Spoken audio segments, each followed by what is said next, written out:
अस्सलाम वालेकुम। आज के प्रोग्राम में आपको खुशामदीद कहते हैं। मैं आपके साथ हूँ, आपकी होस्ट सुमेरा मिर्ज़ा, और इस डिस्कशन में हमेशा की तरह मेरे साथ मौजूद हैं जनाब गुल नुखैज़ अख्तर साहब। नुखैज़ साहब, बहुत शुक्रिया आपका।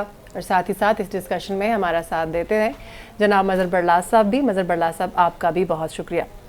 नाज़रीन, इन दिनों की अगर हम बात करें तो कुछ जो मुल्क के अहम इदारे हैं वो रूटीन से कुछ हट के मसरूफ़ हैं और ज़्यादा एक्टिव है कह लिया जाए तो बेहतर होगा, क्योंकि इलेक्शन 2024 8 फरवरी को होने जा रहा है, जिसके लिए वक्त तकरीबन अब बहुत ही कम रह गया है। इलेक्शन कमीशन की अगर हम बात करें तो वो इलेक्शन की तैयारियों के अलावा और भी हमें कई ऐसे काम हैं जिनमें वो मसरूफ़ नज़र आता है। फिर अदालतें हैं, इलेक्शन से रेलेवेंट, नाअहली से रेलेवेंट, इंतखाबी निशान से रेलेवेंट केसेस को आजकल सुन रही हैं। और जो सियासी जमातें हैं वो इलेक्शन की तैयारी के साथ साथ और भी बहुत से ऐसे मामलात हैं जिसमें वो स्टक हो गई हैं। सबसे पहले अगर हम बात करें आज तो ताहयात नाअहली केस की, आज समात में ये कहा गया कि हर सज़ा की एक मुद्दत होती है, मगर जो नाअहली है वो ताहयात क्यों है? कोई है ऐसा जो ताहयात नाअहली का हामी हो? इसके ऊपर एक डिटेल्ड पैकेज देखते हैं, फिर वापस आके इसके ऊपर हम डिस्कशन करेंगे। नुखैज़ साहब, आपने पैकेज मुलाहिज़ा किया, बल्कि जब ये लाइव चल रही थी हम सब इसको सुन रहे थे, कल हम ये डिस्कस कर रहे थे, लग रहा था कि ये मामला आज जो है वो हल हो जाएगा, लेकिन 4 जनवरी तक मुलतवी हो गया। आज की जो समात है उसको देखते हुए आपको क्या लग रहा है, क्या हो सकता है 4 जनवरी तक? मेरा ख्याल है कि ताहयात नाअहली ख़त्म हो जाएगी।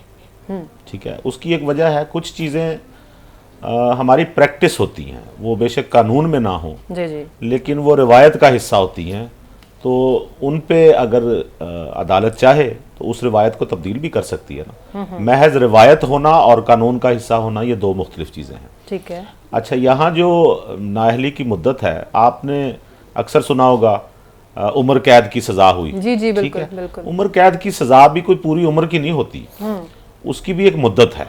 ठीक है, और वो उस मुद्दत को ही हम समझते हैं कि इतनी देर में चूंकि मुजरम जो है वो अपनी उम्र के उस हिस्से में पहुंच चुका है कि यूं ही समझना चाहिए कि ये उम्र कैद है। ठीक है। लिहाजा ताहयात नाअहली भी जो है वो भी कोई ऐसी सजा नहीं कि जब तक इंसान की सांसें चलती हों तब तक वो नाअहल है। सही है। तो ये अच्छा फैसला होगा अगर सुप्रीम कोर्ट ये फैसला करती है। प्लस ये कि इससे सिर्फ जहांगीर तरीन और नवाज शरीफ को फ़ायदा नहीं होगा, इससे इस वक्त जो खान साहब हैं ये फ़ायदा उनको भी पहुंचेगा। तो आने वाले जितने भी आगे आने वाले से मुराद कि आपको बहरहाल एक सजा देनी है ना। हाँ जी। नाअहली एक सजा है, बिल्कुल। तो उस सजा को जब आप किसी पे लागू करेंगे तो उस सजा ने कभी खत्म भी होना है ना। Exactly. ये सारी जिंदगी, सारी आखिरी सांस तक तो सजा नहीं दी जा सकती ऐसी किसी सजा की नज़ीर में। ठीक है, बरला साहब, आपका क्या कमेंट है इस पर? देखिए, ये सजा सुप्रीम कोर्ट ऑफ पाकिस्तान ने दी थी और एक मरतबा फिर सुप्रीम कोर्ट ऑफ पाकिस्तान में ये केस है, वो इसका फैसला करेंगे। लेकिन गुजारिश ये है कि ये जो निगरान हुकूमतें हैं ये किस तरफ हैं? क्या ये सियासी जमातों की नुमाइंदा हैं? इसलिए मैं कह रहा हूँ कि अटॉर्नी जनरल और तमाम एडवोकेट जनरल जो हैं वो क्यों इस बात के हामी बन गए और क्यों पार्टी बन गए? उनका पार्टी बनना बनता नहीं। वो निगरान दौर के अटॉर्नी जनरल हैं, किसी सियासी पार्टी के दौर में तो वो है नहीं। तो मेरा ख्याल है उन्हें अपने इस मौक़िफ़ पे गौर करना चाहिए। उनके इस मौक़िफ़ से लगता है कि निगरान हुकूमतें जानबदार हैं, चूंकि उन्हीं का अटॉर्नी जनरल है, उन्हीं के एडवोकेट जनरल हैं, और वो एक मौक़िफ़ अपनाए हुए हैं जो किसी सियासी जमात का है। सियासी जमातें अपने वकला लेकर जाएं, अटॉर्नी जनरल से क्यों काम लेती हैं? और कोर्ट जो है वो भी अटॉर्नी जनरल से पूछती है और एडवोकेट जनरल से पूछती है। मेरा ख्याल है कि निगरान हुकूमतों को चाहिए कि वो पीछे हट जाएं।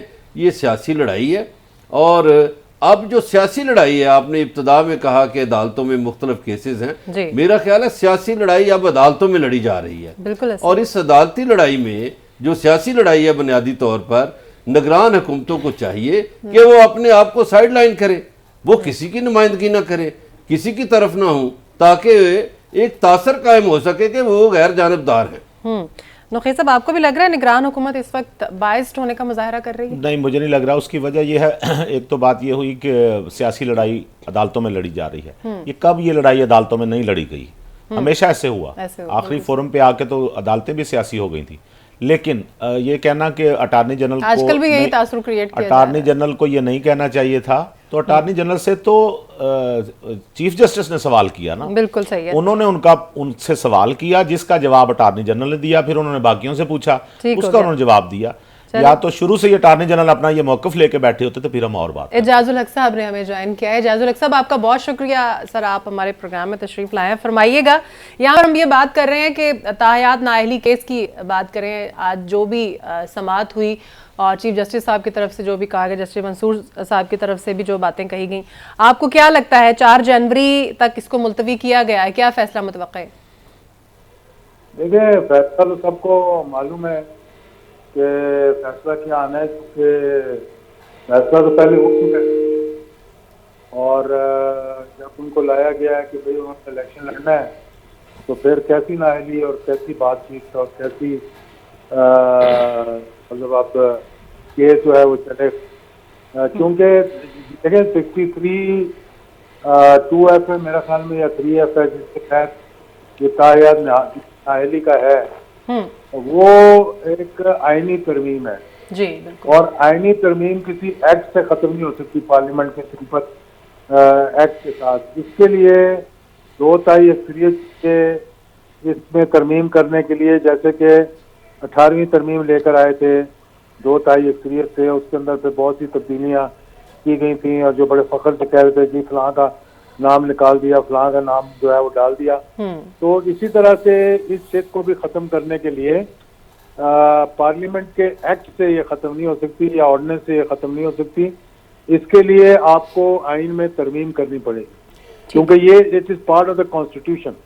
इजाज़त हक अब उससे साहब, आप डिफरेंट जो है वकला को ले लें, जो माहिर कानून है या माहिर आइन है, तो वो आपको अपनी अपनी इंटरप्रिटेशन देंगे।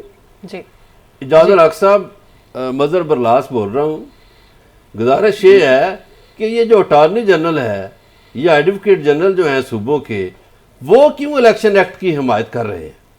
वो भी तो कानून के माहिर है ना। देखिए, वो इसलिए कर रहे हैं कि उन्होंने जो काम करवाना है, जो उनको जो सोचा गया है कि ये करना है, तो उन्होंने वही जाके बात करनी है ना। जब ये गए उसमें दूसरे केस था, पता नहीं कौन सा केस मैं देख रहा था, जी जी, तो उसमें जाके इन्होंने कह दिया जी कि हुकूमत को कोई इसके इख्तलाफ नहीं है। तो आप पार्टी क्यों बन रहे थे किसी केस के अंदर, कि आपको इख्तलाफ है या नहीं है? आप कहें जनाब हम तो हुकूमत है, हम न्यूट्रल हैं, हम किसी ऐसे केस का पार्ट नहीं बनते जो कि इस किस्म के मतलब मामलात के बारे में हो। बिल्कुल सही। तो अटॉर्नी जनरल बेचारे का क्या, उसकी ये तो हर दफा जाके नई बात कर देते हैं वहाँ पे। जो रात को जो अदालतें खोली नहीं, उसके अंदर भी ये अभी जब इलेक्शन कमीशन गए थे और इलेक्शन की डेट का ऐलान होना था, उसमें भी अटॉर्नी जनरल ने जाके जो बात की थी वो आप सबने सुनी होगी। एजाजुल हक साहब, ये बताइए, अभी आपने फरमाया कि इनको बाहर से लाया गया और साफ पता चल रहा है क्या करवाना है, जो लोग बाहर से लाए उनकी तरफ आपका इशारा था। मेरा एक छोटा सा मासूमाना सा सवाल है कि मियाँ साहब को सियासत में लाने वाले कौन साहब थे?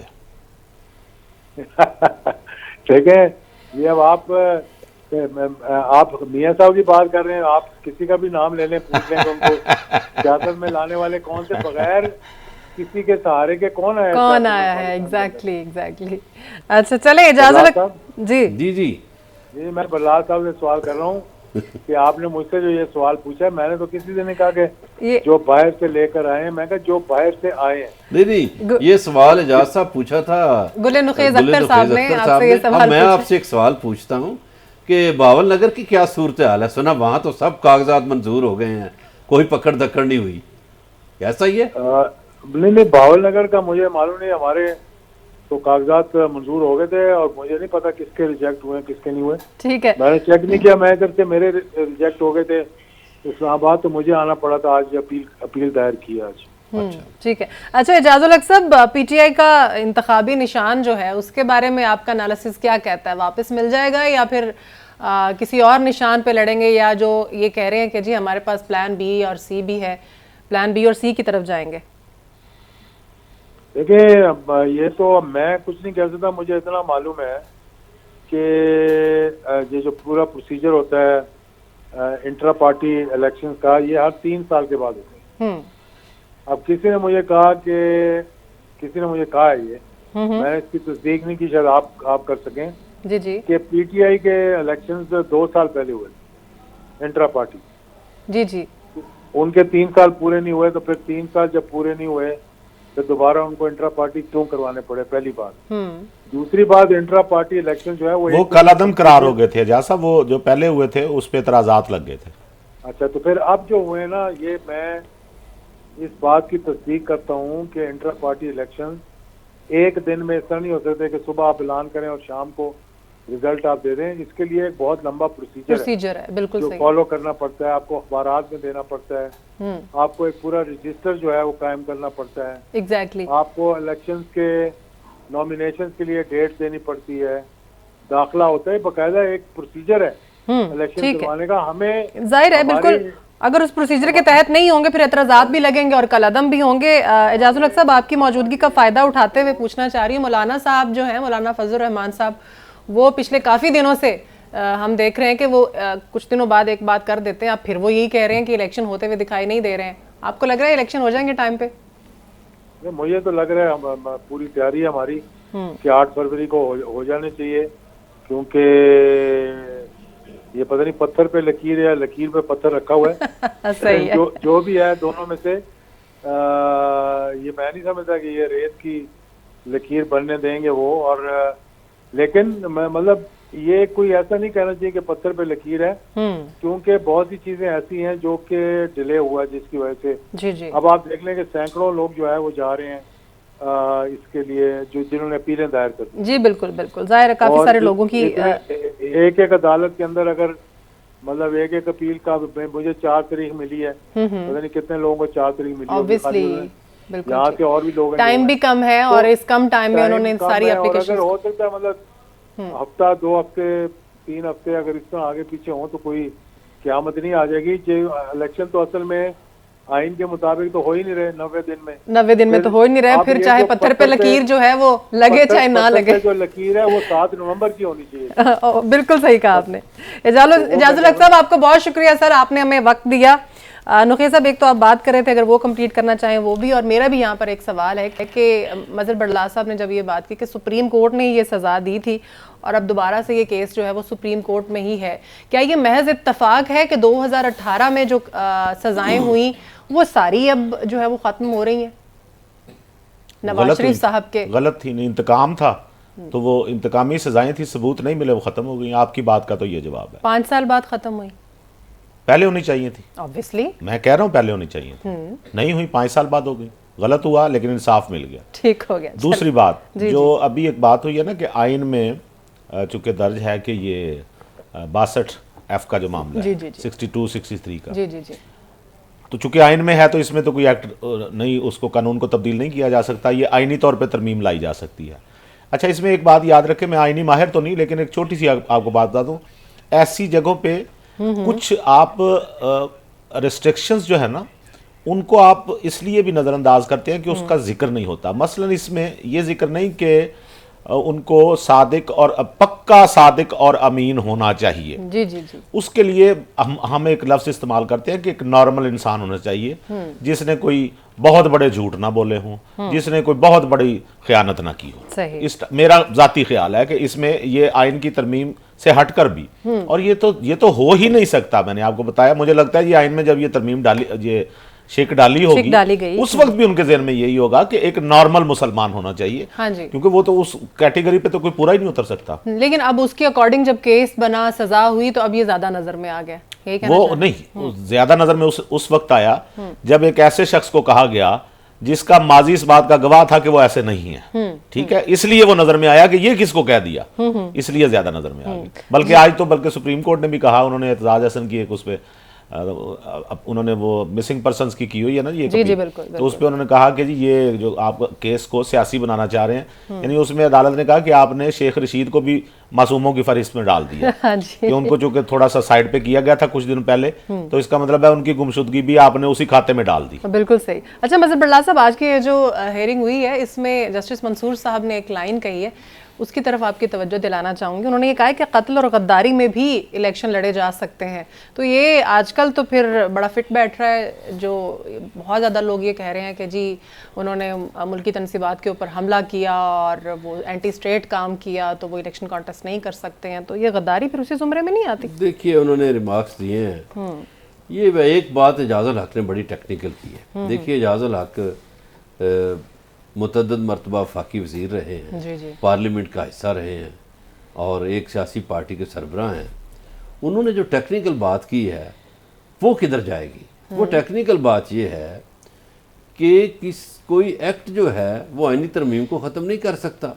सही है। आईनी तरमीम को ख़त्म करने के लिए आपको 2/3 अक्सरियत से आईनी तरमीम करना पड़ेगी, फिर जाके कोई चीज़ ख़त्म होगी। एक्ट तो ख़त्म नहीं कर सकता। ये बात हमने कल भी की थी, बिल्कुल सही। ये आज भी है। ये देखिए, ज़ाती ख्वाहिशात बहुत सी हो सकती हैं, अखलाकी तकाजे बहुत से हो सकते हैं, लेकिन आइन का जो तकाजा है वो तो यही है कि कोई तरमीम जो है आइनी, उसको एक्ट से ख़त्म नहीं किया जा सकता, उसको 2/3 अक्सरियत की से ही ख़त्म किया जा सकता है और तरमीम के ज़रिए ही ख़त्म किया जा सकता है। वैसे ये शिक जो है ना, ये एजाजुल हक के वालिद साहब के दौर में डली थी। सही है। ठीक हो गया। नुखैर साहब, फिर 4 जनवरी को फिर क्या मुतवक्के है, क्या हो सकता है फिर ऐसा? क्या इसी लाइन को पे एम्फेसिस किया जा सकता है कि आईनी तरमीम को? बहुत सारे कवानीन ऐसे होते हैं उसमें जिनके बारे में ना आगे इत्तफाकन कानून खामोश होता है कि आगे इस पे अमल कैसे होना है, तो उसकी एक फिर तशरीह साथ झैली तशरीह कर दी जाती है और वो हक सुप्रीम कोर्ट का होता है।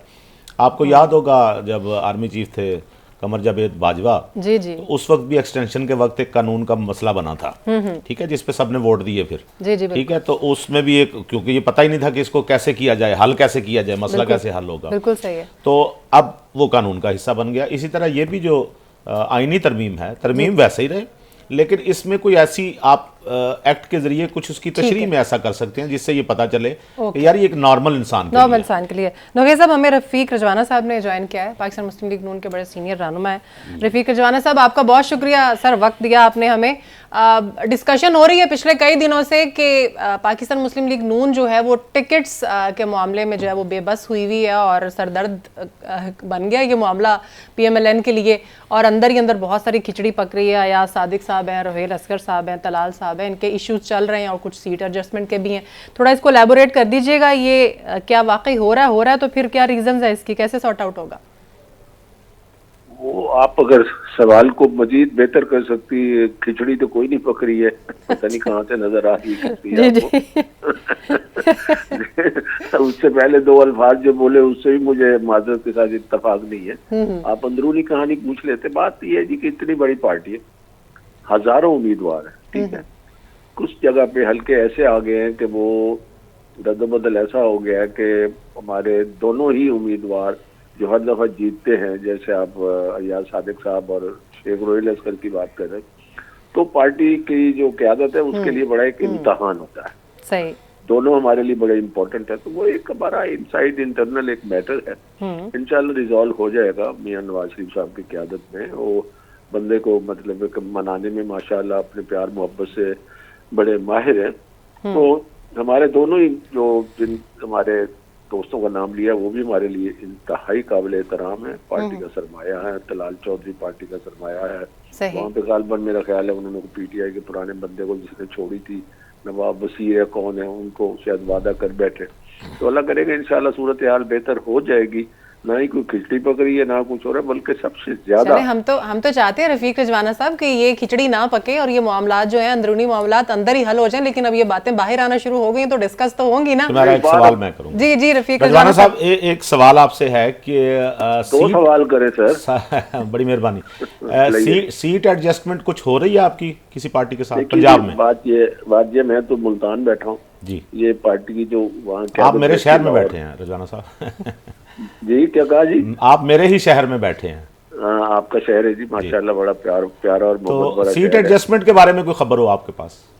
कोई ऐसी खबर नहीं है। हमारे यहाँ जिस हल्के से मेरा ताल्लुक है वहाँ से अपना जहांगीर तरीन साहब भी उम्मीदवार हैं, उनके पोस्टर लग गए हैं उकाब के निशान के यहाँ पे काफी। तो एक सीट एडजस्टमेंट के हवाले से यहाँ से सीट मांग रहे हैं, दूसरी सीट वो लोधरा के उस हल्के से मांग रहे हैं जहाँ से उन्होंने पिछली दफा इलेक्शन लड़ा था। वहाँ हमारे पार्टी के बड़े मजबूत उम्मीदवार है सिद्दीक बलोच, जो शहीद कांजू ग्रुप से ताल्लुक रखते हैं, सिद्दीक खान कांजू मरहूम जो शहीद हो गए थे। तो बड़ा मजबूत ग्रुप है, तो फैसला तो मुश्किल है, मगर अब देखा जाएगा कि इंशाल्लाह कोई ना कोई रास्ता निकलेगा, किसी को कहीं अकोमोडेट करेंगे, क्या करेंगे। ठीक है, ये 2-3 जगहों पे है, बाकी ज्यादा इतना नहीं है। कुछ जगहों पे है, कहीं पे नए बंदे ला रहे हैं, कहीं पे पुरानों को नजरअंदाज। जावेद हाशमी साहब भी कहीं एडजस्ट होंगे? जावेद हाशमी साहब तो इसी हल्के से उन्होंने भी दरखास्त दी हुई है, जहाँ मैं बैठा हूँ जी, ये 149 है जी NA, तो उन्होंने भी दरखास्त दी हुई है। उनका तो मेरा ख्याल उन्होंने ना ही पार्टी में कोई दरखास्त दी है, ना ही पार्टी में मेरा ख्याल है कंसीडर हुआ है, मगर हमारे लिए वो काबिल एहतराम है। अल्लाह ताला उनको सेहत और जिंदगी दे। रजवाना साहब जी, आपकी गुफ्तगू सुनी है, आप इसी तरह की ठंडी मीठी गुफ्तगू करेंगे, क्योंकि आपने या सेनेटर बनना है या गवर्नर बनना है। तो गुजारिश ये है कि ये मखदूम जावेद हाशमी को क्या हो गया है, शायद खकान अब्बासी को क्या हो गया है, ये आपकी पार्टी के बड़े मोहतरम लीडरान थे, जुबैर साहब है, जुबैर को क्या हो गया है, है और मिफ्ता को भी क्या हो गया, ये आपकी पार्टी के बड़े सीनियर लोग थे, इन्हें क्या हो गया। लेकिन ना तो मैं सेनेटर बनने में इंटरेस्टेड हूँ और ना ही मैं गवर्नर बनने में, काफी हो गई है अल्हम्दुलिल्लाह। अल्लाह ने इज्जत दी और मेरी क़यादत ने, मियां नवाज शरीफ साहब ने खुसूसी मेहरबानी की। बच्चों बेटे को आगे लगाया हुआ, उसको टिकट मिल गई तो इलेक्शन लड़ लेंगे हम इसी हल्के से सुबह ही 149 के 215 से। सही है। और जावेद हाशमी साहब का अपने एक स्टाइल है कि बड़े मुकर्रर भी हैं और जज्बाती दोस्त हैं हमारे, तो फिर जब वो बोलते हैं माशाल्लाह फिर वो छप्पर ही फाड़ते हैं। तो उसको कुछ फायदा भी होता है, उसको कुछ नुकसान भी होता है। वैसे एक चीज है, ये आम मतलब है अंडर डिस्कशन है, काफी सीनियर लोग जो हैं वो जरा कुछ मायूस नजर आते हैं कि उनको प्रॉपर जो है ना वो चीज नहीं मिली। मेरा अपना अंदाजा है, मियां नवाज शरीफ साहब 4-5 साल रहे हैं ना लंदन में, जी, तो साफ जाहिर है उनका जो अंदाज था वो और था। माशाल्लाह बाद में सारों ने चलाई, मरियम नवाज ने भी, मियां शहबाज शरीफ साहब ने भी, मगर जो मियां नवाज शरीफ की बात है साफ जाहिर है उनका तो मुकाबला नहीं हो सकता। ठीक है। अच्छा रफीक रजवाना साहब, चले सीट एडजस्टमेंट हो गई और फिर इत्तेहाद हो गया बाकी पार्टीज के साथ और अंदरूनी मामला जितने भी हैं वो सारे एक साइड पे, लेकिन अब मेरा ख्याल है दिस इज द टाइम, बाकी आप लोग बेहतर समझते हैं, लेकिन ये थोड़ा बता दीजिए कि मियां साहब कब निकल रहे हैं जलसों के लिए, अवामी पार हमें कब देखने को मिलेगी? मेरा ख्याल है जो मैंने सुना है उन्होंने एक स्केड्यूल दे दिया है जलसों का, मुख्तलिफ डिस्ट्रिक्ट या डिविजनल हेडक्वार्टर्स का। देखिए अब ये असल काम तो ये था, ये कैंडिडेट्स की सिलेक्शन बड़ा मुश्किल काम होता है। एक एक हल्के में 5-5, 4-4, 5-5 दरखास्तें हैं, उनमें 2-3 में तो टाई ऐसी पड़ जाती है, डेफिनेटली नाराजगी भी होती है, सब कुछ होता है। तो वो बड़ों से फिर छोटे लड़ते भी हैं, लीडरशिप से नाराज भी होते हैं, जी मेरा हक था, हर किसी का हक बनता है। तो अब इंशाल्लाह निकलेंगे वो, इंशाल्लाह। अच्छा, मैं इसलिए पूछ रही थी कि बिलावल साहब जो हैं वो जनवरी के लास्ट में उन्होंने ऐलान कर दिया लाहौर में जलसा करने का, तो उनकी अवामी पार तो हमें देखने को मिल जाएगी। तो हम ये चाह रहे हैं कि मियां साहब भी निकलें, बहुत अरसे बाद वो पाकिस्तान वापस आए हैं, एक ही जलसा हुआ उसके बाद कुछ नजर नहीं आ रहा। अवामी पार जो जब वो आए थे लंदन से उस वक्त अवामी पार का मुजाहरा हुआ और इंशाअल्लाह ताला अब भी वो करेंगे, जलसे जुलूस भी हम करेंगे। असल तो है आवाम से डायरेक्ट राब्ता, वो हमारे कैंडिडेट्स इंशाअल्लाह जो फाइनल होते हैं, जो तो फाइनल है जिनका कोई डिस्प्यूट नहीं है, वो तो वैसे ही कई अरसे से काम कर रहे हैं। बाकी जिनका अभी फाइनल होना है, जिनमें कोटाई पड़ी हुई है, तो वो काम तो सारे कर रहे हैं जी। हम लोग भी अपने हल्कों में काम कर रहे हैं। चलें ठीक है जी। रफीक रजवाना साहब बहुत शुक्रिया, आपने हमें वक्त दिया डिस्कशन की इस मामले पे, और जल्दी वो कह रहे हैं कि पाकिस्तान मुस्लिम लीग नून जो है वो निकलेगी बाहर और अवामी पावर का जो है वो मुजाहरा भी करेगी। यहाँ पर एक ब्रेक लेते हैं, उसके बाद वापस आएंगे तो डिस्कशन को आगे बढ़ाएंगे।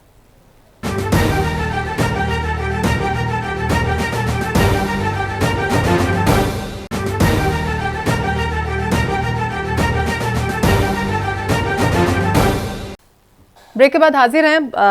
बरलास साहब, बिलावल भुट्टो की हम बात कर रहे थे, हमने रफीक रजवाना साहब से भी यही बात कर रहे थे कि वो अब जो है वो जनवरी के लास्ट में उन्होंने ऐलान कर दिया है कि वो जलसा करेंगे, लेकिन नून लीग की तरफ से कोई ऐलान तो सामने आए, कोई वो ऐलान तो करें कि हम 15 के बाद, हम 20 के बाद, 10 के बाद हम जलसे शुरू कर रहे हैं। खामोशी क्यों है?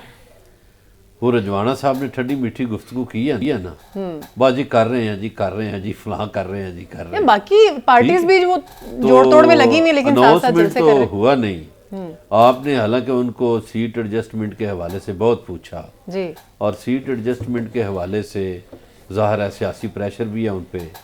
उन अभी तक ये नहीं चीज़ तय हो सकी कि काफ लीग से उन्होंने कहाँ कहाँ सीट एडजस्टमेंट की हाँ है। जी। ये भी चीज़ तय नहीं हो सकी कि मौलाना साहब से कहाँ कहाँ सीट एडजस्टमेंट हुई भी है या नहीं। लेकिन मौलाना साहब की ये है कि बेटे की शादी पे वो नहीं गए शरीफ फैमिली। हालांकि जरदारी साहब जी, थे बिल्कुल। और संजरानी साहब थे, बिल्कुल। उनकी एक वीडियो भी बड़ी हाँ, वायरल बड़ी हुई, मजेदार गुफ्तगू बड़ी जुबानी बातें Exactly. हुई उसमें। तो अभी तक ये भी नहीं पता कि मौलाना साहब से एडजस्टमेंट हुई है नहीं हुई या होनी भी है या नहीं होनी। हाँ जी। इसी तरह ये जो शाहीन वाले हैं इस्तेकाम पार्टी जी जी वाले, आईपीपी वाले तो उनसे भी एडजस्टमेंट हुई। वैसे मैं कभी कभी इस्तेकाम पार्टी के बारे में सोचता हूँ ना तो मुझे सरजमीन पार्टी याद आ जाती है। पाक सरजमीन। हाँ, मुस्तफा कमाल साहब वाली। वो नाम है इनके इसी तरह के होते हैं जिस ब्रांड से ये आती हैं। हाँ जी। तो वो मुस्तफा कमाल साहब के साथ भी हाथ हुआ था। बड़े वो पहले जोश में थे कि जैसे उन्होंने कराची फतह कर लेना है और बिल्कुल, हैदराबाद जिस दिन भी उनकी फतह पहली कर प्रेस लेना है। कॉन्फ्रेंस आई थी लग रहा था पता नहीं क्या हो गया क्या से कराची क्या हो में। जाएगा। लेकिन बरलाल साहब पाकिस्तान तो हर पार्टी के नाम के साथ है। हाँ, पाकिस्तान हाँ है, जी। लेकिन इस पे ना एक बड़ी मजेदार प्रेस कॉन्फ्रेंस की थी जब पाक सरजमीन पार्टी बनी ना। वो बड़ी जज्बाती प्रेस जज्बाती कॉन्फ्रेंस वाली, थी। बिल्कुल। उन्होंने तो जज्बाती की एक प्रेस कॉन्फ्रेंस की सेनेटर मौला बख्श चांडियों ने पीपल्स पार्टी के। तो उनसे किसी ने सवाल किया कि पाक सरजमीन का क्या कैसे बनी, क्या उन्होंने कहा भाई नाम से इज़हार है कहाँ से बनी है। तो चांडियों साहब ने बड़ी दिलचस्प यानी तबसरा उस पे किया। चलें इस पे। अच्छा जी जी बरला तो साहब, कभी कभी ये लगता है कि इस्तेकाम पार्टी कहीं ये जो सीट एडजस्टमेंट की ट्रेन है इसके इंतजार में गाड़ी ना मिस कर दे और लगा फिर से। इनके हिस्से में कोई सीट भी ना आए। सही है। क्योंकि जो अवामी मकबूलियत है वो तो देखिए उनकी इतनी नहीं है कि वो बसैयत पार्टी को सीट ले जाए। बिल्कुल ऐसे ही है, ठीक है। बिल्कुल ऐसे ही। अब और ये एक है कि वो किसी ना किसी का सहारा लेना पड़ेगा। ठीक हो जाहिर है अब पंजाब में जो मकबूल तरीन पार्टियां हैं या पीटीआई है या फिर मुस्लिम लीग नून नून है, है, बिल्कुल तो ऐसे ही। पीटीआई का तो वो सहारा नहीं लेंगे, वो उसको वहां तो वो से खैर बात आए कह हैं। चुके हैं। बिल्कुल बिल्कुल ऐसे ही। अब पीटीआई कैसे फैजल हसन चौहान को दे दे टिकट और फरदौस आशिक अवान को दे दे हाँ और जी इनको। बिल्कुल। तो अच्छा, लिहाजा वो नून लीग की तरफ वो देखेंगे। पीटीआई की तरफ मेरा ख्याल है वो देख भी नहीं रहे हैं। सुमेरा मिर्जा एक सवाल ये है कि जहां जहां ये लोग इलेक्शन लड़ रहे हैं वहां वहां नून लीग के भी बड़े मजबूत लोग हैं। एग्जैक्टली तो मियां साहब अपने लोगों को कैसे जवाब दें? ऐसा ही ये है। बड़ी जाहिर है दिलचस्प एक सूरत नया है। मामला शुरू हो जाएगा ना फिर, जैसे अभी इश्यूज चल रहे हैं। नोखे साहब, अगर हम इस वक्त नून लीग की बात करें कि वो जैसे मियां साहब वापस आए हैं, डिफरेंट पार्टीज़ के साथ उनकी मीटिंग्स हुई हैं, मौलाना साहब के साथ, फिर बलोचिस्तान में भी हमने देखा उधर भी गए, फिर आईपीपी मुंतज़िर है कि हमारी तरफ कोई हाथ बढ़ाए, फिर उनके साथ भी कोई सीट एडजस्टमेंट नहीं हो सकी। काफ लीग के साथ भी अभी चीज़ें क्लियर नहीं हैं, मौलाना साहब के साथ भी कुछ अभी क्लियर नहीं है, और वो कह रहे हैं कि जी हम इधर बिजी हैं इसलिए हम जलसे नहीं कर रहे हैं, ना जलसे कर रहे हैं ना इधर मामला जो हैं वो क्लियर हो रहे हैं। क्या चल रहे हैं, क्या इश्यूज हैं? मामलात तो सुमेरा क्लियर हैं। इससे पहले जावेद लतीफ साहब एक बयान दे चुके हैं पार्टी की तरफ से कि पंजाब में किसी से सीट एडजस्टमेंट नहीं होगी। नंबर 1। ठीक है। जलसे आपने सुनने हैं 15 के बाद शुरू हो रहे हैं। लिस्ट गिनवा दूं? काफ लीग के साथ भी कोई सीट एडजस्टमेंट नहीं नहीं होगी जी, उनकी? कुछ नहीं हो रहा, कुछ नहीं हो रहा। ओके उसकी क्या रीजन हो जलसों सकती है? नहीं कर रहे ना, मतलब वो अपने क्यों सीटें छोड़े, अपने उम्मीदवार क्यों छोड़े, और पार्टियां जो मांग रही हैं जो जो सीटें वो मांग रही तारक हैं बशीर चीमा फिर हाथ मलता रह जाएगा। वो मलते रह जाएं फिर। मैं तो यही कह रहा हूँ ना, अगर तो सीट नुकसान एडजस्टमेंट नहीं कर हो रही रहे तो हैं ना। मलते रह जाएं हाथ। बिल्कुल बिल्कुल। अच्छा, इसमें यह है जी कि जलसों का जो शेड्यूल तैयार हुआ है, जी जी मियाँ साहब कोट मोमिन, जेहलम, चकवाल, चिश्तियाँ, मुल्तान, फैसलाबाद, मानसहरा, मटियारी, लाहौर, लसबेला, शेखुपुरा, लोधरा, ओकाड़ा। ठीक है, अभी तक ये शहर फाइनल हुए हैं। डेट्स भी फाइनल हो ये गई हैं। 15 के बाद ये इंशाल्लाह शुरू हो लिस्ट कहाँ से आई नोखे साहब आपके पास? जाएगी। ये लिस्ट अखबारों में तो छपी है। खेर साहब तर्जुमान ठीक है। है, मैंने कहा सुने, सुने, रफीक सुने, रिजवाना देखे साहब ना। ने तो हमें बताई नहीं कोई डेट। बरलास साहब तो बिल्कुल भी तर्जुमान नहीं है, खेर साहब को तो वो तो लिस्ट न्यूट्रल भेजे बात करते हैं। ये लिस्ट अखबारों में शाया हुई है, अगर बरलास साहब पढ़ते हो तो उनको उनके इल्म में होना नहीं, चाहिए। ये मैंने परसों के अखबार में ये लिस्ट शाया हुई है, खबर शाया हुई है। ठीक हो गया। और ये मेरे पास उसी का अच्छा, प्रिंट एक है। और मेरा एक बात है, जी, वो भी जी। दुखेर साहब उस पर रोशनी डाल दे हाँ जी। कि देखिए एक पीपल्स पार्टी को बड़ा पहले डर था किस बात का कि मुस्लिम लीग नून जो है वो सिंध में मौलाना फजल रहमान, MQM और जीडीए से इत्तेहाद करने जा रही थी। जी जी। तो पीपल्स पार्टी थोड़ी खाइफ थी। अब चूंकि मौलाना साहब भी गायब हो गए मंजर से, उनकी सीट एडजस्टमेंट हुई, एमके वाली भी फंसी हुई है सीट एडजस्टमेंट जी। कि वहां क्या करना है क्या नहीं बिल्कुल, करना। मैंने भी यही सवाल किया तो कि जीडीए वाले भी दूर हो गए। हाँ जी। तो अब पीपल्स पार्टी का तो मेरा ख्याल है खौफ उतर गया होगा सिंध से। अच्छा, मौलाना साहब का जो आपने जिक्र किया वो भी आज ही की खबर है। मौलाना का आज ही बयान है कल का कि उन्होंने कहा कि हम मियाँ साहब के साथ हैं, उनके साथ मिलकर तरक्की के सफर में उनके साथ चलेंगे। जो उनकी नेक ख्वाहिशात थी वो सारी अपनी उन्होंने उसमें बयान में बताई। तो साथ ही उन्होंने एक और हाँ भी जी, बयान दिया जी, ना जी। कि इलेक्शन जो है वो टाइम पर नहीं हो सकेंगे, हमारी जो दरख्वास्त है उसके ऊपर गौर किया जाए ना। नहीं, ये तो मियाँ साहब के हवाले से तो ये बयान नहीं है ना। मैंने तो वो बात कर लेकिन रहा एक हूँ बात गर्दिश कर रही थी ना कि मियाँ अगर साहब ने छेती है ना वज़ीर आज़म बनने दी।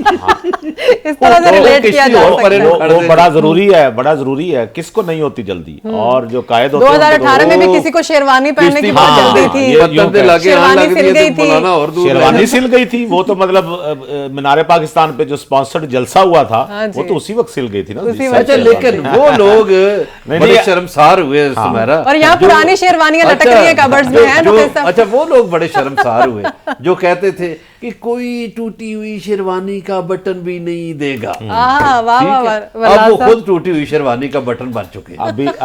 अभी जो कह रहे थे ना कि हम 2028 तक रहेंगे, उनके बारे में क्या कहेंगे बरलास साहब?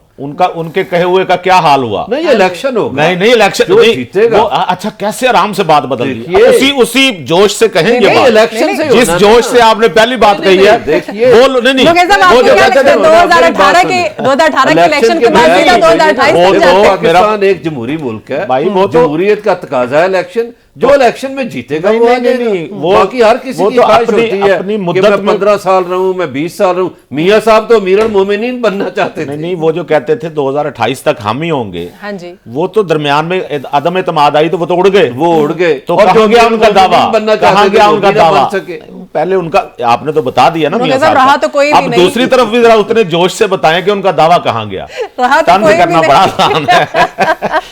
रहा तो कोई भी नहीं ना। बात ये कि 2018 कोई में तो बात उन्होंने नहीं, मैं तो ये कहा था बात कि हम- मानता हूं। मैं सुमेरा फिर हाँ मैं जी। वही बात, हाँ, जुमला जब लगेगा फिर मैं उसका जारी बात है जवाब दे दूंगा। हाँ जी। लेकिन बात यह है अच्छा, कि सबने ऐसी बातें की हुई हैं। जी, बरलाल और सब बिलावल साहब अच्छा, कह रहे हैं सवाल जी, तो पार्टी उड़ गए हो। हमारी है, पार्टी हमारी हाँ, है। वो कह रहे हैं कि ठीक है, हम अब आप वज़ीर जब- आज़म हमारी अब पार्टी आप से जब होगा। मैं कोई दलील देता हूं तो बरलाल साहब कहते हैं सवाल पे मेरा होने सवाल दो। करो।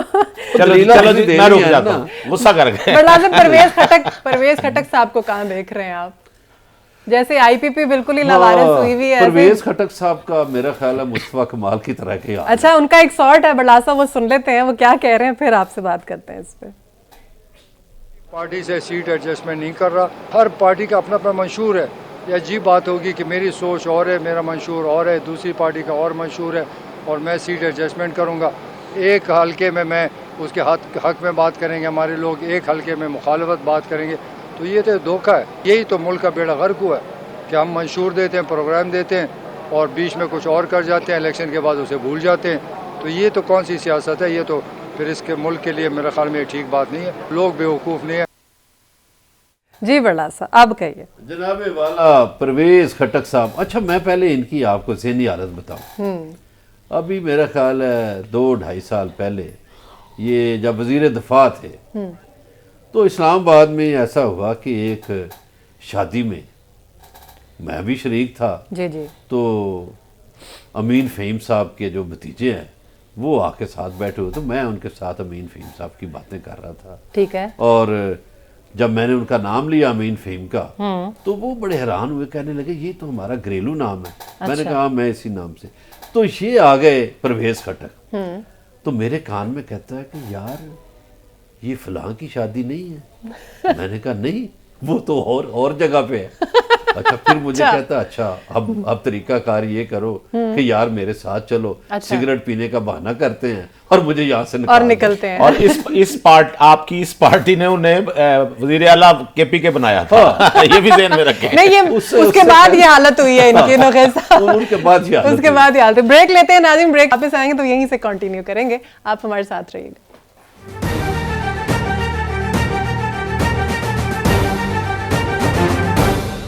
Welcome back. नौखेज साहब, हम परवेज खटक साहब की बात कर रहे थे कि वो कह रहे हैं कि जी मुझे तो किसी के साथ सीट एडजस्टमेंट नहीं करनी है, और वो उनको शायद कोई पूछ नहीं रहा, कहते हैं ना अंगूर खट्टे हैं।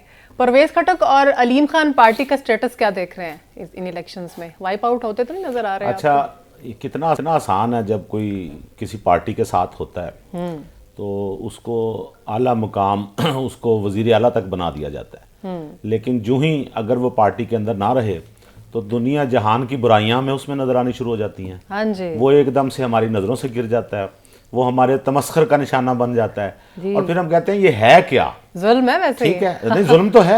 और ठीक है, exactly. यही परवेज खटक साहब थे जो बरलाज साहब जिस पार्टी के तर्जुमान है। मैं किसी उनके का नजरिया- तर्जुमान नहीं हूं। अच्छा, अभी आप नहीं हैं, मैं अगर आप होते तो क्या होता है? मैं तो अभी आप मियां नहीं साहब हैं। की भी बातें करता हूँ। नहीं नहीं, आप उनके हैं तर्जुमान। मैं तो मियां साहब की भी कई दफा बातें करता हूँ और लोगों की भी करता हूँ। तो वो तो आपकी तान उधर टूटती है। वो नहीं, मेरी तान मैंने तो आपको बताया, ये मेरा ख्याल है कल का अखबार है जिसकी खबर है, या परसों का होगा। चले, आप बैक परवेज पे, खटक की बैक बात पेज करें। सफा नंबर 8 पे ये खबर लगी हुई है। चले, परवेज तो खटक अखबार की बात जरूर करें। पढ़ा करें। अच्छा, परवेज खटक साहब जो हैं उनका आप अब उस्ताद बनेंगे हमारे। गुस्सा कर गए, देखें बात तो सुना कर। अब आपने खबर नहीं पढ़ी, आपने मुझ पर इल्जाम लगा दिया, तो मैंने ये तो कहना ना कि अखबार मैंने तो इल्जाम नहीं लगाया। आपने कहा मैं चले सर, तर्जुमान आजा। हूं, तो मैंने कहा ये अखबारों में खबर छपी है। जी चले सर। अच्छा, दूसरी बात ये कि परवेज खटक साहब जो है ना अपने इलाके में, जो आप कह रहे हैं ना कि उनका कोई वोट नहीं या कुछ नहीं, ये बात सच है कि परवेज खटक साहब अपने इलाके में एक नाम रखते हैं। हम यहाँ बैठकर वो कुछ ना हो सके तो मेरा ख्याल है अपनी सीट जीत ना सके तो मुखालिफ को डेंट जरूर डाल देंगे। तो बहरहाल वो खड़े हुए हैं। अगर इतना बड़ा स्टेप उन्होंने लिया, वो इस वजह से नहीं लिया कि उनका कोई वोट नहीं है वहां पे। बिल्कुल सही है। बिलाशुबा अपने इलाके में उनका वोट होगा, वहां उनका। और जब कोई एक पार्टी वाला कहता है कि मेरा कोई नजरिया है, हाँ जी, तो सुमेरा मिर्जा वो एक पार्टी वाला, शेख रशीद जब कहे तो वो तो बड़ा अच्छा लगता है। वो अच्छा लगता है, वो बिल्कुल नजरिए सही। वाला बंदा हो सकता है, परवेज खटक नजरिए वाला नहीं हो सकता। सही है। उनका हक है, एक बंदा भी अगर एक पार्टी में है तो वो अपना नजरिया बयान कर सकता है और हमें उसका एहतराम करना। बिल्कुल यही बात अच्छा, उन्होंने खुद मैं भी इसका कही। एक जवाब छोटा सा दे दूं। जी अगर। जी।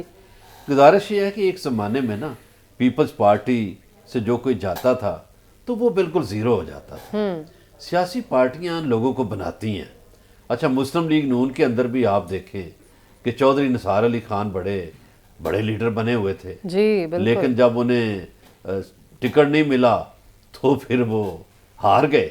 तो गुजारिश ये है कि सियासी पार्टियां ही लोगों को बड़ा बनाती हैं। हाँ जी, और सियासी वही पार्टियों को जब ये दगा देते हैं वही जीरो कर या देते हैं। बेवफाई करते हैं या धोखा देते हैं तो उसके बाद अवाम की नज़रों में भी घिर जाते हैं, पार्टी की नज़र में भी घिर जाते हैं। सही। पार्टियां ही इनको बड़ा बनाती हैं। बिल्कुल ऐसा ही है, बिल्कुल ऐसा ही है।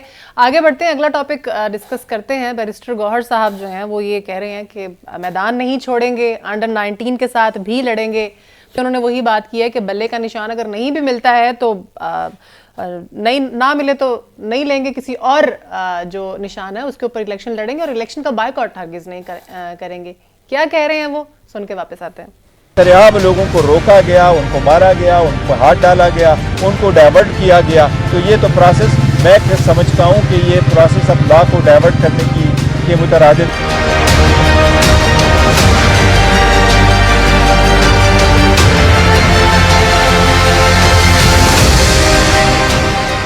हमने अदलिया से यही रिक्वेस्ट की हुई थी कि आप लेवल प्लेइंग फील्ड प्रोवाइड करें। लेवल प्लेइंग फील्ड कोई और चीज़ नहीं है माँ सिवाय इसके कि वो आपको फ्री एक्सेस दे दे बगैर रोक टोक के आप प्रोसेस में शामिल हो। ये तो फैसला आवाम ने करना है, उन्होंने किसको वोट देना है। हमारा कोई मौक़िफ़ नहीं है कि इलेक्शन किसी भी सूरत डिले हो। सारे सिक्योरिटी इंतजाम होने चाहिए। अल्लाह न करे उसमें कोई दंगा फसाद हो, कोई अफरा तफरी हो। अल्लाह न करे कि उसमें कोई मुखालिफिन कामयाब हो जाए। हमारी दुआ है कि अल्लाह करे इलेक्शन खुश असलूबी से हो, पुरअमन तरीके से हो, लेकिन हो ज़रूर और हो फ्री एंड फेयर और हो सबकी पार्टिसिपेशन। नौखेर साहब, बैरिस्टर गौहर साहब कह रहे हैं कि एक नाअहल को वज़ीर आज़म बनाने की कोशिश हो रही है, और फिर साथ ही साथ उन्होंने ये भी कहा है अपनी पार्टी के बारे में कि एक पार्टी को सिंगल आउट करना जमहूरियत का नुकसान होगा। कैसे देख रहे हैं आप उनके इस बयान को? असल में उन्हें कहना ये चाहिए था कि एक नाअहल को वज़ीर आज़म बनवाने का फैसला गलत था। ठीक है ना, वो कहना शायद ये चाह रहे थे। तो नाअहल, अगर उनका इशारा नवाज शरीफ की तरफ है जी जी, तो वो नाअहल कैसे हो गए, किस हवाले से नाअहल कहा उन्होंने? ठीक है, वो सुप्रीम कोर्ट ने कहा हुआ है जी, भाई, वो जो एक ताहयात मिनट, नाअहली का कमाल है, केस आप भी कौन चल- सी बातें करते हैं, बात अजीबो सुने ना, गरीब। बात सुने, उनको अदालत ने कहा बात हुआ है। सुने ना, अब बात तो सुन लेना। उनकी सजाएं खत्म हो गई ना, जब सजा नहीं तो नाअहली खत्म हो गई। ठीक है, ये कल परसों आपको 4 तारीख को उसका फैसला भी आ जाना है। अभी आया बात नहीं है ना सुने नौकरी ना, साहब, अभी तो आया नहीं नहीं तो फिर जो जेल में बैठा वो हुआ है, उस जो हद मेरी तक- बात सुने, फिर उसको मुजरिम कहें, फिर उसको बानी चेयरमैन ना कहें, फिर कहें मुजरिम चेयरमैन। सजा मिली हुई है ना, तो वो सजा वो याफ्ता को क्या कहा opposite- जाता है? जो opposition सजा वाले- याफ्ता चेयरमैन कहें। जो मुखालिफ है वो कहे ना, पार्टी नहीं, वाले लोग मैंने- क्यों मैंने कहेंगे क्यों उनको? कहें, क्यों कहें? ये तो सारी हमने तो देखा उस दौर में कि मीडिया पूरा चढ़ा हुआ था यही कह के नाअहल वजीर आजम, नाअहल वजीर आजम, सजा याफ्ता वजीर आजम, मुजरिम वजीर आजम, ठीक है ना, ये जुमले कह के इन्होंने उस वक्त की सारी बातें भूल के अब तो कोई भी नहीं कह रहा। किसी ने कहा मीडिया पे ऐसा जुमला, तो एक- मैं खुद समझता हूं ऐसे जुमले नहीं, कहने लेकिन चाहिए। उनका जो टाइटल था कायद मुस्लिम लीग का, वो तो किसी ने नहीं छीना। वो तो लोग कहते थे कि कायद है मुस्लिम लीग के। मैं इसी तरह वो बरलास बानी साहब चेयरमैन है। गुजारिश करूं, कल भी ये बात हुई थी, आपने कहा कि आप उस वक्त भी उस अमल को गलत कहते थे, आप आज भी इस अमल को गलत कह रहे हैं। सवाल यह है कि मुझे यह देखना पड़ेगा कि जिस शिद्दत से, जिस ताकत से, जिस कुव्वत से, जिस जोश और जज्बे से आज आप उस अमल को गलत कह रहे हैं, क्या यही जोश और जज्बा, ताकत और कुव्वत उस दौर में भी आप कहते रहे? 2018 में भी आपने इसी देखिए, तरह कहा उसको गलत। मैं तो तब हमेशा- तो मैं मानूंगा ना। गुजारिश सुनिए। और मैंने आपके बाय द वे कॉलम पढ़ता होता हूं मैं। गुजारिश सुने, आप मेरे कॉलम बिल्कुल पढ़ें, गुजारिश सुने। मैंने कभी भी आमराना कुव्वतों की हिमायत नहीं की। परवेज मुशर्रफ के दौर में जब मियाँ साहब के बड़े बड़े चहेते सहाफ़ी भाग गए थे और उनके ख़ानदान की ख़वातीन गवाह हैं इस बात की, उनके दामाद भी गवाह हैं कि कौन उनके हक में कौन कौन लोग लिखते रहे। सही। मेरा ख्याल है एक अताउल्ला कासमी बच गए थे और एक ये खाकसार था। तो बहुत से लोग देखिए वक्त की पूजा करते हैं, हम हमेशा जमहूरियत की बात करते हैं। जमहूरियत के खिलाफ जब भी कोई फैसला आएगा, जब भी कोई बात होगी, हम कहेंगे कि नहीं ये गलत हुआ है। बाजवा साहब के खिलाफ आपने क्योंकि हक में लिखा था या खिलाफ लिखा था? जमहूरियत चलनी चाहिए, जमहूरियत होगी तो लोगों का भला होगा। आमराना कुव्वतों का अमल दखल ख़त्म होना चाहिए। हमारे लिए जमहूरियत अहम है। बिल्कुल और ऐसे सियासी जमातों को भी ये चाहिए कि वो मुल्क में जमहूरी सफ़र जो है उसको चलने दें। अपना बरलास साहब, और ये जो बात आपने मेरा- इसकी मेरा- की है मेरा सवाल बैरिस्टर है। गौर की, देखिए वो दुरुस्त कर रहे हैं। सुनेंगे कल नहीं परसों भी मैंने अर्ज किया था कि मोहतरमा बेनज़ीर भुट्टो आखिरी वक्त तक पछताती रही कि उन्होंने 85 के इलेक्शन का बाइकाट क्यों किया। तो बिल्कुल इसलिए ऐसे। बैरिस्टर गौर कह रहे हैं कि हम तो बाइकाट नहीं करेंगे। बिल्कुल सही, और अंडर करना भी 19 नहीं से मुराद चाहिए। ये है कि वो कहते हैं हम जैसे अपने भी जूनियर्स हालात हैं, के इलेक्शन जरिए तो लड़ना इलेक्शन लड़ चाहिए ना, लेंगे। बिल्कुल। वो लड़ना चाहिए। नोखे साहब का आपसे कोई सवाल है? मैंने कहा उस दौर की बात, वो बात मेरी नहीं सुन रहे, नहीं सुनना चाहते तो फिर मैं नहीं करता। नहीं प्लीज आप कहिए। लेकिन बात यह है कि मैं पूछना चाहता हूँ, कहते हैं मैंने आमराना कुव्वतों के खिलाफ लिखा है। मैं सिर्फ पूछना चाहता हूँ अपनी यादाश्त रिकॉल करने के लिए कि बाजवा दो बाजवे थे उस दौर में ना हमारे पास, उनके बरलास साहब ने उनके हक में लिखा था या उनके खिलाफ लिखा था? मैंने बिल्कुल उनके हक में लिखा, लेकिन वो कोई मार्शल तो नहीं लगाया था उन्होंने। यानी 2018 में जो हुआ वो आमराना कुव्वतें नहीं थी। चले नहीं, मैं तो देखिए वो मार्शल चले 2018 की अगर बात आपने हो रही है- आमराना कुव्वतों की बात एक की मिनट, अब अगर आप उसको बाजवा को ले आए या मुशर्रफ के मुकाबले में, तो मुशर्रफ और बाजवा का मुआवजा नहीं किया जा सकता। नहीं किया जा सकता। देखिए अच्छा, मुशर्रफ ने तो मार्शल तो मुशर्रफ के दौर में भी नहीं था। नहीं, डिक्टेटरशिप तो थी ना ऐसी। वो 3 साल क्या थे शुरू के जो उन्होंने, चले 2018 की बात बन गए दो- थे। मैं वही नाम कह रहा हूं, भी बदला मार्शल था ना उन्होंने। नाम तो नहीं था। जी 2018 की चूंकि हमने अभी बात की है, तो पिल डॉट की जो जायजा रिपोर्ट है वो ये कह रही है कि इस बार भी जो इलेक्शंस है ना वो 2018 की तरह शफाफ नहीं होंगे, क्योंकि जो हालात तब थे वो हालात अब है, तो फिर हम इसको कह सकते हैं कि ये शफाफ इलेक्शन नहीं है। चलें निगरान वजीर आजम साहब की बात कर लेते हैं। वो आजकल में बड़े एक्टिव लग रहे हैं, क्योंकि ज़ाहिर है बहुत कम दिन रह गए हैं, उसके बाद नई गवर्नमेंट जो है वो आ जाएगी। उन्होंने आज फिर जो तलबा है उनसे बात की है, और आज भी उन्होंने बड़े सख्त अल्फाज इस्तेमाल किए। उन्होंने कहा कि पाकिस्तान के निज़ाम अदल पर बड़े संगीन सवालात हैं। उन्होंने क्या कहा उन तलबा से बात करते हुए, वो सुन के वापस आते हैं। हमने अक्सर औकात ये देखा है कि अगर हमने यूसुफ रज़ा गिलानी साहब को हटाना हो या नवाज शरीफ साहब को हटाना हो, या इवन कि अगर आपने कासिम के अब्बा को गिरफ्तार करवाना हो, तो हमारी अदालतें रात के 12 बजे भी खोल दी जाती हैं। लेकिन जब भी कोई ज़ैनब मर्डर केस या मोटरवे गैंगरेप केस या इस तरह का कोई भी केस होता है तो हमारी अदालतें बंद रहती हैं। नूर मुकद्दम केस पे हमने ये देखा कि हमारी अदालत खोली गई। ये जो पूरा का पूरा निज़ाम अदल है, इस पे बड़े संगीन सवालात हैं, और जब तक इस निज़ाम अदल को हम एड्रेस नहीं करेंगे, इसमें किसी का अब्बा हो या किसी की अम्मा हो या किसी की बाजी हो या वो ख़ुद हो महफूज रहना मुश्किल है। मसला यही है कि कासिम के अब्बा जब खुद होते हैं ना तो उनको हमीद की अम्मा बिल्कुल नज़र नहीं आ रही होती, वो नाउंस के झगड़े में फंस जाते हैं। जब तक मैं हूँ आज तो मुझे सब कुछ दुरुस्त नज़र आ रहा है, जब कल आप इस जगह पे होंगी तो वो मुझे दुरुस्त नज़र नहीं आ रहा होगा। एक तो इस रवैये से तब्दील की ज़रूरत है। हमारा बुनियादी मसला यही है कि अगर रियासत के चंद इदारे उनसे मैं मुस्तफ़ीद हो रहा हूँ तो मैं उनको वालिद का दर्जा देना शुरू कर देता हूँ। दिया है ना। जब मुस्तफ़ीद नहीं हो रहा होता हूँ तो फिर शायद सौतेला बाप बना लेता हूँ। नक़ी साहब, आज जो बातें की निगरान वज़ीर आज़म साहब ने, उन्होंने एक लाइन बोली, उन्होंने कहा कि मसला ये है कि कासिम के अब्बा जब खुद होते हैं तो उनको हमीद की अम्मा नज़र आती हैं। क्या मतलब है उनके इस लाइन का? अच्छा, उनकी कई लाइनों का मुझे समझ नहीं है ना, वो बहुत गोल-गोल से कर गए, कोई एब्स्ट्रैक्ट सा उन्होंने सटायर किया, या उनके पास कोई जवाब नहीं था, नहीं ये अब या ज़ुमानी बात कर गए। हमीद क्या, हमीदा की अम्मा, हमीद की अम्मा नजर आती है। हमीद से मुराद फैज हमीद है या हमीदा की अम्मा से मुराद बुशरा है? पता नहीं कौन है। फौरी तौर पे ना इंसान के ज़हन में एक लफ्ज नहीं आता। हाँ जी, किसी का तो वो नाम कोई भी नाम ले देते हैं, कोई कहना तो उनके मुंह से हमीद निकल गया। हमीद निकलना यहाँ मानी खेज हो गया।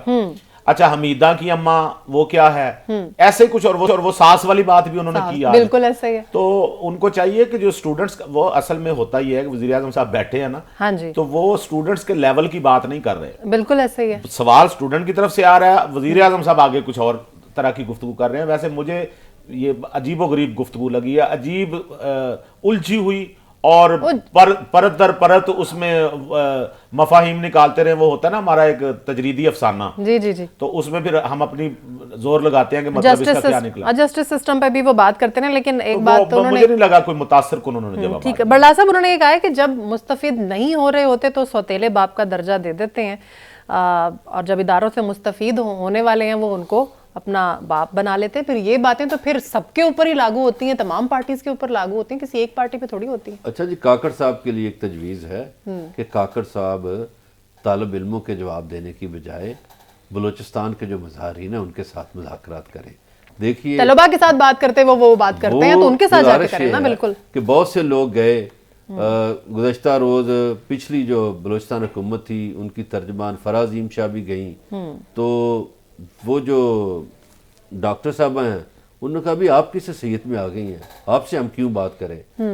तो गुजारिश ये है कि काकड़ साहब को चाहिए कि वो खुद चले जाएं, हाँ जी, मुज़ाकरात करें उनके साथ और उनको खुश दिली से रवाना करें, उनको कहें कि ठीक है भाई, आपके जो मुतालबात हैं हम मानते हैं। बिल्कुल सही। तो मेरा ख्याल है कि तलबा के जवाब देने की बजाय काकड़ साहब जो हैं वो असल मसाइल जो हैं उनकी तरफ आएँ और जाके बलूचिस्तान के लोगों की बातें सुने, उनके मसाइल जो है हल करने की कोशिश करें। बिल्कुल नक़ी साहब, उन्होंने वो जो एक स्टूडेंट अभी हम शॉर्ट चला रहे थे उसमें वो बात कर रही हैं कि जी आधी रात को अदालतें खुल जाती हैं तो जो नूर मुकद्दम जैसे केस हैं या जो ज़ैनब जैसे केसेस हैं उसके ऊपर इतनी फुर्ती क्यों नहीं दिखाई जाती है। उसके ऊपर जस्ट उन्होंने क्लैप किया और उन्होंने कहा कि हाँ ये सिस्टम ठीक होना चाहिए। आपको नहीं लगता इसके ऊपर उनको कोई वैलिड पे जवाब देना चाहिए? स्टूडेंट्स हमारी स्कूल कॉलेजेस यूनिवर्सिटीज़ के जो स्टूडेंट होते हैं, इनकी ख्वाहिश होती है कि इनकी एक वीडियो बने वज़ीर आज़म से सवाल करते हुए और फिर बाद में ये वीडियो सोशल मीडिया पे लगाएं और उस दाद समेटें।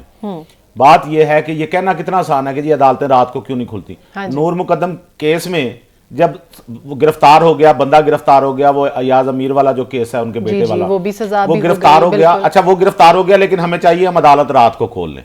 रात को अदालत उस वक्त खुलती है जब मामला ऐसा हो, अदम एतमाद का मौका था, पार्लियामेंट बड़े स्पीडी हुए हैं, सुने ना, हाँ हुए, उनको तो सजा भी हो। बिल्कुल, रात को अदालत उस वक्त खुलती है जब मामला उस टाइप का हो। मामला उस टाइप का ये हुआ कि अदम एतमाद थी, पार्लियामेंट में वो वोटिंग नहीं करवा रहे थे, टाइम गुजर गया, तो टाइम गुजरने के बाद फौरी तौर पे अदालत को हरकत में आना पड़ा। ये अदालतें रात को भी खुलती हैं, मिसालें आपके सामने हैं, लेकिन ये नहीं होता कि नॉर्मल केस जिसमें गिरफ्तारी हो गई है लोगों को दिखाने के लिए अदालतें रात को खोल लें। निज़ाम अदल पे उन्होंने सवाल उठाए हैं। बिल्कुल नहीं, बच्चों को सवाल करने का भी सवाल उठाना चाहिए ना जी। निज़ाम अदल पे सवाल करें तो सर बच्चों की बात नहीं हो रही ना, काकड़ साहब की मैं बात कर रही हूँ कि उनका जवाब देने की बजाय उन्होंने खुद सवाल उठा दिए। उन्हें चाहिए था जवाब देते, एग्जैक्टली, बच्चों को सेटिस्फाइड करना चाहिए था। चलिए, बहुत शुक्रिया गुल नुखैज़ अख्तर साहब आज की डिस्कशन के लिए। बरला साहब आपका भी बहुत शुक्रिया, आपने प्रोग्राम में डिस्कशन की। नाज़रीन, आज के प्रोग्राम से इतना ही। अपनी होस्ट सुमेरा मिर्ज़ा को इजाज़त दीजिए। ख्याल रखिएगा। अल्लाह हाफ़िज़।